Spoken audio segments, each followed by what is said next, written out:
సత్యమూర్తి గారు, జగన్మోహన్ రెడ్డి వ్యాఖ్యలు చేస్తూ ఉన్నాడు. వాస్తవానికి ఒంగోలు కార్యకర్తలతో మాట్లాడుతూ ఇలాంటి వ్యాఖ్యలపై మీ కామెంట్స్? అతను అట్లాగే మాట్లాడతాడు, అందులో కొత్త ఏముంది? అతనికి ఏమన్నా డీసెన్సీ డెకరము ఏమన్నా అటువంటి పదాలకి అతనికి అర్థం తెలియదు. అతను మాట్లాడే పద్ధతి, అతను మాట్లాడే మాటలు మొత్తం రాష్ట్ర రాజకీయాల మొత్తాన్ని భ్రష్టు పట్టించిన ఈ అతని నేచరు అది చూస్తే అతనికి ఏమాత్రం ఇంగిత జ్ఞానం లేదు అనేది మాత్రం అర్థమవుతున్నది. అతనికి అసలు ఎటువంటి సోషల్ రెస్పాన్సిబిలిటీ లేదు, సోషల్ సెన్స్ లేదు. అసలు అతని కామన్ సెన్స్ అనేది జీరో లాగా కనపడుతూ ఉన్నది. అతను అతని హావభావాలు ఎంత జుగుప్సాకరంగా ఉంటున్నాయంటే, అంటే నేను రాజకీయ నాయకుడిని కాదు కాబట్టి నేను కొన్ని పరుష పదజాలాలు వాడటల్లా, లేకపోతే అతను మాట్లాడే మాటలేంటి, అతని హావభావాలు ఏంటి అంటే అధికారంలో ఉన్నప్పుడు, ముఖ్యమంత్రిగా ఉన్నప్పుడే ఎదురుగా చిన్న పిల్లల్ని కూర్చోబెట్టుకొని నాది అది పీకలేరు ఇది పీకలేరు అని చెప్పిన వ్యక్తి నుంచి ఇంతకన్నా నలుగురు ఐదుగురు పిల్లలని అటువంటి దరిద్రాలు మాట్లాడిన వ్యక్తి నుంచి ఇంతకన్నా మనం ఎక్కువ ఎక్స్పెక్ట్ చేయలేము. కాకపోతే రోజు రోజుకి దిగజారిపోయి మాట్లాడుతున్నాడు ఈ వ్యక్తి. లోకేష్ స్విమ్మింగ్ పూల్ దగ్గర అతను చెప్తున్నాడు కదా, ఎప్పుడు జరిగింది, నువ్వు అది ఎప్పుడు జరిగిందో నువ్వు చెప్పగలుగుతావా, నువ్వు ప్రూవ్ చేయగలుగుతావా, నువ్వు దాని గురించి ఏమన్నా డీటెయిల్స్ ఇవ్వగలుగుతావా? ఇటువంటి నీచమైన రాజకీయాలు చేస్తూ, నీచమైన రాజకీయ వ్యాఖ్యానాలు చేసుకుంటూ బతికే అతను నిజంగా మామూలుగా is not fit to be a politician. Is not fit for politics. Is not at all fit for politics. ఇప్పుడు రేపొద్దున తెలుగుదేశం వాళ్ళు వచ్చి చెప్తారు, నువ్వు బేగంపేట పబ్లిక్ స్కూల్లో నువ్వు మొత్తం మార్క్ లిస్టులు, మన క్వశ్చన్ పేపర్లు దొంగిలించిన దగ్గర నుంచి చెప్పటం మొదలు పెడతారు. నువ్వు తల ఎక్కడ పెట్టుకుంటా అంటే నీకు ఆ ప్రాబ్లం లేదులే, ఎందుకంటే మనకి పరువు ప్రతిష్ట అటువంటివి లేవు కదా మనకి. అందుకని వాళ్ళు వచ్చి ఖచ్చితంగా చెప్పినా కానీ నీకేమనిపించదు. నువ్వు బేగంపేట పబ్లిక్ స్కూల్లో క్వశ్చన్ పేపర్లు కొట్టేసి పట్టుబడ్డ విధానం గురించి చెప్తారు. మీ నాన్న ఎట కాపాడాడో ఆ రోజున నువ్వు వెళ్ళి ఆ వేంపల్లి పోలీస్ స్టేషన్లో నువ్వు అతను ఎవరినో, ఇప్పటికీ ఇతనికి క్లోజ్ ఫ్రెండే అతను. అంటే పేరు పబ్లిక్లో చెప్పకూడదు కానీ, ఎందుకంటే అతని పేరు ఒక కులంతో లింక్ అయి ఉంటుంది కాబట్టి నేను ఆ పేరు చెప్పట్లే. ఆ పేరు చెప్పటం బాగున్నదని చెప్పట్లే, కులంతో లింక్ అయి ఉంటుంది ఆ పేరు. ఇతనికి ఇప్పటికీ అతను క్లోజ్ ఫ్రెండే. అతన్ని తీసుకెళ్ళి పోలీసులు ఎక్కడ కూర్చోబెట్టారు.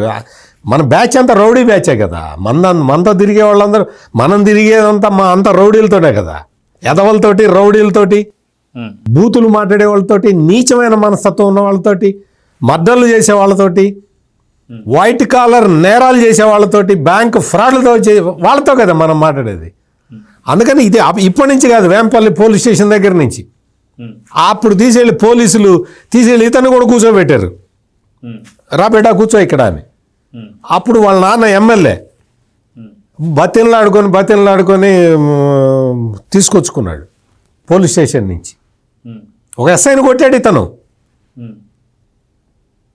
ఇంకా చెప్పాలా రాజశేఖర్ రెడ్డి ముఖ్యమంత్రి అయిన తర్వాత ఇతను వచ్చి మొత్తం కంపు చేస్తాడు, మొత్తం రాజకీయాలు మొత్తం సర్వనాశనం చేస్తాడు ఉమ్మడి ఆంధ్రప్రదేశ్ రాజకీయాలను అని చెప్పి, నేను ముఖ్యమంత్రిగా ఉన్నంతకాలం నువ్వు హైదరాబాద్లో అడుగు పెట్టడానికి వీల్లేదు, పో బెంగళూరు పో అని చెప్పి యలహంక ప్యాలెస్కి పంపించాడు ఇతన్ని. తండ్రి బతికుండంగా ఇతన్ని హైదరాబాదు రానిచ్చాడా? సింపుల్ స్ట్రైట్ క్వశ్చన్, ఒకటే క్వశ్చన్. రాజశేఖర్ రెడ్డి ముఖ్యమంత్రిగా ఉన్న 6 సంవత్సరాల కాలంలో, 6 సంవత్సరాలు ఉన్నాడో 5 సంవత్సరాలు 8 నెలలు ఉన్నాడో, 5 సంవత్సరాల 3 నెలలు, 5 సంవత్సరాల 3 నెలల్లో కొడుకుని ఏ రోజునన్నా హైదరాబాదు రానిచ్చాడా? సింపుల్. ఎందుకు రానివ్వలేదు? ఒకటే క్వశ్చన్. ఇతని క్యారెక్టర్ గురించి తండ్రికి బాగా చాలా స్పష్టంగా తెలుసు కాబట్టి ఇతను ఎంత నేర ప్రవృత్తి గల వ్యక్తో తండ్రికి తెలుసు కాబట్టి ముఖ్యమంత్రిగా ఉన్న టైంలో రానివ్వలేదు, హైదరాబాద్ రానివ్వలేదు. ఆంధ్రప్రదేశ్లో ఉమ్మడి ఆంధ్రప్రదేశ్లో అడుగు పెట్టనివ్వలేదు. అడుగు పెట్టనివ్వకపోతేనే 1,00,000 కోట్లు కొట్టేశాడు. రాష్ట్రంలో అడుగు పెట్టనివ్వకపోతే 1,00,000 కొట్టాడు. తండ్రి జీవో ఇవ్వటం, కొడుకు వసూలు చేసుకోవడం. అక్కడి నుంచే తండ్రి జీవో ఇవ్వటం, కొడుకు వసూలు చేసుకోవడం, తండ్రి జీవో ఇవ్వటం, కొడుకు వసూలు చేసుకోవడం. ఈ దౌర్భాగ్యపు రాజకీయాలు చేసిన వ్యక్తి ఈ వ్యక్తిని ఒక్క ఛాన్స్ అంటే ప్రజలందరూ ఎంత మోసపోయారంటే, మోసపోయి గెలిపిస్తే 5,00,000 కోట్లు. ఏం చెప్పాలి ఇంకా ఈ మనిషి గురించి? ఈ మనిషికి నిజంగా సిగ్గుపడుతున్నారు. ఇతనికి ఓట్లేసిన 39.3% ప్రజలు నిజంగా సిగ్గుపడుతూ ఉన్నారు.